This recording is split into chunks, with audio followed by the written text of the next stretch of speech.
Birds. I love birds. They are truly fascinating creatures to observe. While going out on photography voyages, I always enjoy taking photographs of our feathered friends. I've taken photos of just about every native bird in the Melbourne suburbs. However, one bird that I've never caught on camera is the Australian pied cormorant.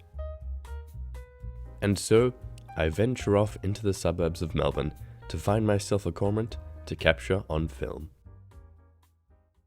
With the newly acquired information, I began my journey close to home, in Queen Victoria Gardens. The first bird I encounter on my journey is the mud-pied lark. I find the behaviour of these birds to be rather strange. They often come up very close to me, but they are always fixated on something somewhere else.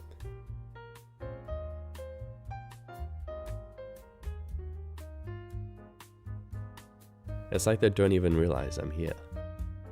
Next, I found a couple of long-billed corellas running through the grass joyfully, almost galloping through the ground. I also saw a purple swampfin here and there, a couple of dusky mirror hens, a chestnut teal duck, and a whole lot of pigeons. However, on today's journey, no cormorant was spotted. The next day I catch a train heading down the Lilydale line to continue my search. First stop is Box Hill. I don't stop here to hunt for any cormorants, I am unlikely to find any here, but instead I stop here to look at the pigeons which have a constant attendance in this suburb.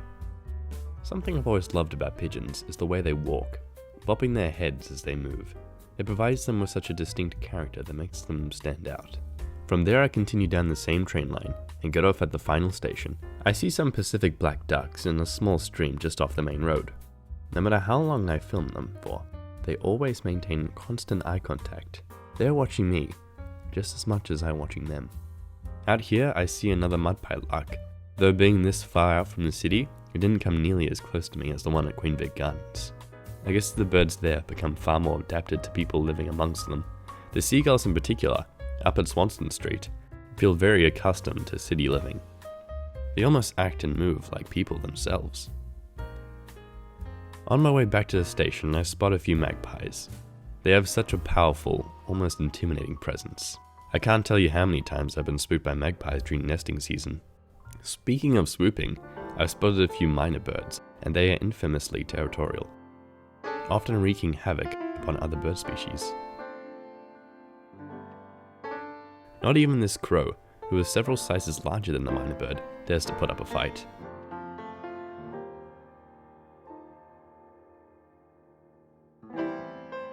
Overall, minor birds can be quite a detriment to Australia's ecosystem.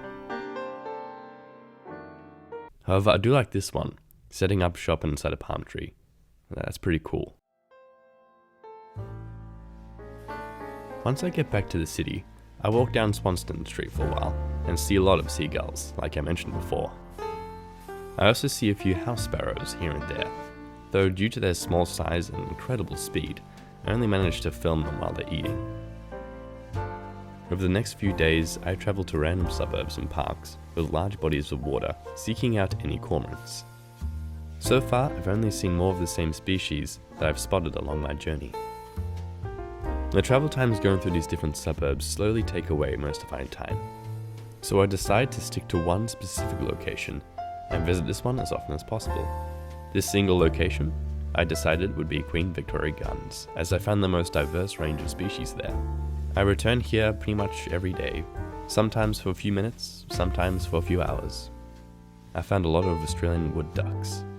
Due to nesting season being right around the corner, the ducks seem to be incredibly territorial at this time, though it could be due to the vast number of birds in this location that also contributes to the hostility. And it's not all wood ducks that have gathered here today. There are a lot of familiar faces showing up here, and some not so familiar. In fact, one in particular catches my eye. I can identify it instantly. With the black and white feathers and the long outstretched neck, I have finally found the Australian pied cormorant, and it is just as majestic in person as it is in the pictures. And just like that, my hunt is complete. I have found and photographed the cormorant, and actually managed to stumble upon many more cormorants afterwards. my journey here is complete.